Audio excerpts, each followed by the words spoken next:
Posting its first quarterly boost in earnings per share in more than 2 years. The company, which also owns the rating agency Standard & Poor's, attributed its 44% earnings growth to a recovery in the global debt market. It was a huge year for issuance and a rebounding market for higher education, which I guess I would used to say textbooks, but now it's probably Kindle books or something like that.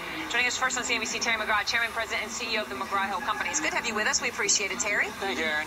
Okay, so what would you say accounts for the increase? I mean, and as part of that, where are we relative to what you would call normal a couple of years ago? How far below that are we?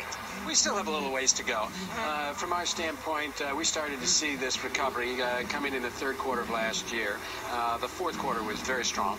And again, it was pretty much across the board. You mentioned the higher ed and international. That one is doing very well. It's counter-cyclical. People go back to get more skills in downtowns and going that way. You mentioned corporates and governments, worldwide are doing really, really well, and so we're seeing a lot of pickup there. Municipal activity, even high yield in Europe is on that part. Investment services is doing well. Indexes, 90 new indexes last year. Every exchange around the world, and then on the business-to-business properties, flats in the energy area, doing very strong.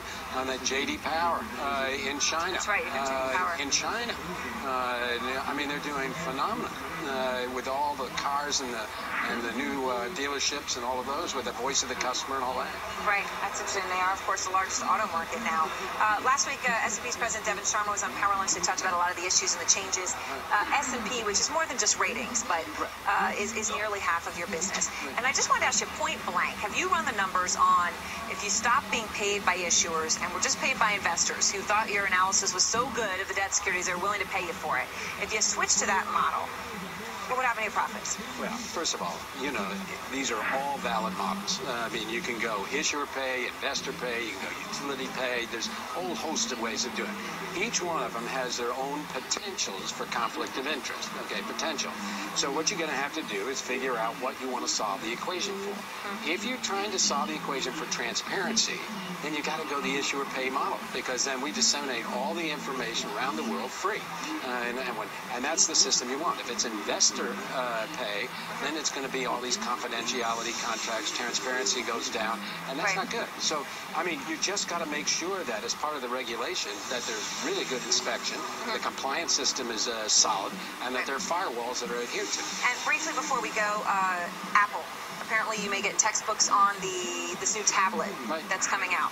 Yeah, very exciting. Very exciting, yes. They'll make their announcement tomorrow on this one. We have worked with Apple for quite a while, and the tablet is going to be based on the iPhone operating system, and so it'll be transferable.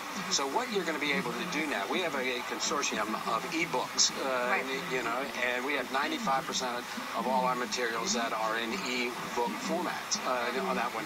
So now, with the tablet, you're going to open up the higher education market, the professional market.